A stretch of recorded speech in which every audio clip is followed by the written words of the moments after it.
Selamat datang di modul 9 dengan topik Structural Modeling dari materi program Design Methods. Di topik modul 9 ini kita akan mempelajari beberapa subtopik. Yang pertama adalah Introduction to Structural Modeling. Kemudian kita akan masuk ke dalam Structural Models dan Class Diagram.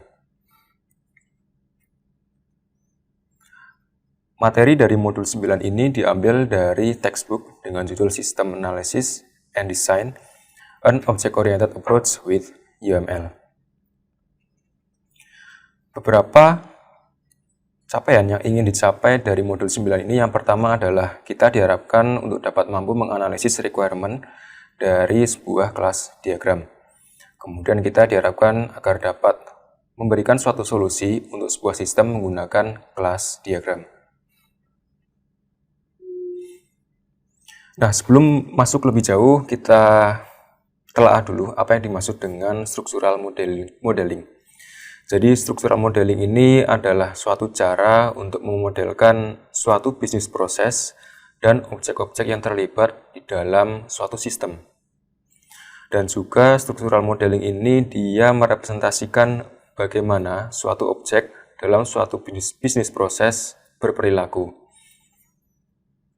Kemudian selain itu, objek-objek yang didefinisikan dalam structural modeling bisa kita gambarkan relasinya dengan objek yang lain, contohnya bisa menggunakan sebuah kelas diagram. Nah, berkaitan dengan kelas diagram, jadi suatu kelas diagram itu bisa terdiri dari suatu kelas ya, di mana kelas sendiri itu adalah objek, bisa berupa people, place, dan benda-benda lainnya yang terdapat dalam suatu bisnis proses. Kemudian selain ada kelas, juga ada atribut, di mana atribut ini dia menyimpan properties dari objek yang digambarkan dalam sebuah kelas. Contoh dari atribut itu misalnya seperti objek pasien, maka atribut properti yang dapat disimpan itu adalah umur, alamat, nama, dan lain sebagainya. Kemudian selain ada atribut, sebuah kelas juga memiliki sebuah operation atau kumpulan dari operation, di mana operation sendiri itu adalah bagaimana suatu objek dapat melakukan aktivitas-aktivitas tertentu.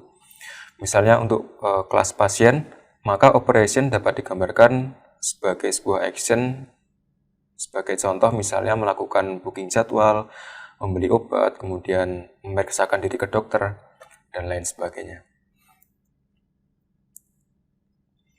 Nah, berikut adalah beberapa komponen yang terdapat dalam kelas diagram. Yang pertama adalah kelas, di mana kelas itu sendiri berwujud seperti ini. Ada kotak dengan 3 baris, di mana kotak paling atas itu berisi nama dari kelasnya. Kemudian baris kedua ini berisi atributnya nih, atau tempat di mana properties dari objek itu disimpan. Kemudian yang ketiga ada operation ya. Operation ini melambangkan action-action apa saja yang bisa dilakukan oleh objek tersebut. Kemudian selain itu juga ada komponen association. Jadi association ini menggambarkan relasi antara suatu objek dengan objek yang lainnya. Kemudian macam-macam dari relation ada 3, yaitu generalization, aggregation, dan composition. Untuk generalization, ini merepresentasikan hubungan antara suatu objek yang general ke objek-objek lain yang lebih spesifik. Misalnya untuk objek pasien, maka bisa dipecah menjadi kelas yang berbeda ke kelas yang lebih spesifik. Contohnya seperti pasien baru dan pasien lama. Kemudian untuk aggregation relation ini melambangkan suatu bagian antara kelas dengan objek kelas yang lainnya. Misalnya dia melambangkan hubungan antara objek kelas guru dengan kelas lain yang menyimpan objek perkumpulan guru, di mana guru masih bisa eksis tanpa adanya kelas perkumpulan guru tersebut. Artinya adalah untuk kelas guru ini dapat eksis, dia tidak memerlukan kelas-kelas lainnya seperti kelas kumpulan guru. Sedangkan untuk composition relationship ini seperti berkebalikan dengan aggregation relationship, di mana di composition relationship suatu kelas harus eksis ketika ada kelas lainnya.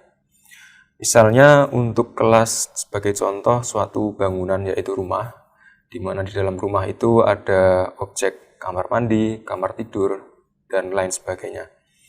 Nah, untuk suatu objek seperti kamar mandi, kamar tidur, dia harus eksis dengan syarat bahwa harus ada kelas rumah tersebut.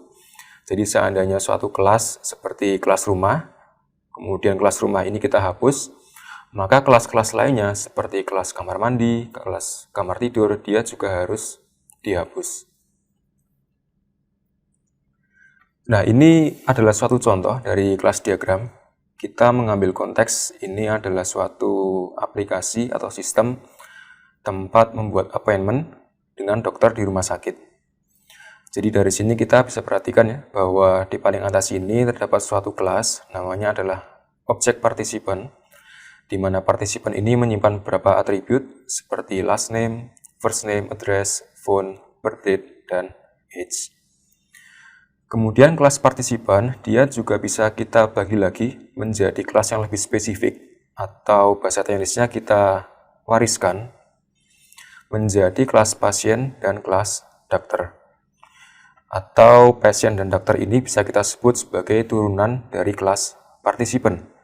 Dan relasi semacam ini kita gambarkan atau kita sebutkan dengan garis dengan tanda panah ke atas yang disebut sebagai generalization relationship.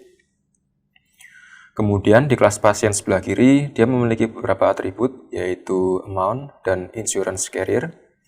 Sedangkan untuk kotak paling bawah ini berisi action atau operation yang dapat dilakukan oleh objek patient, seperti membuat appointment, calculate last visit, change status, dan provide medical history.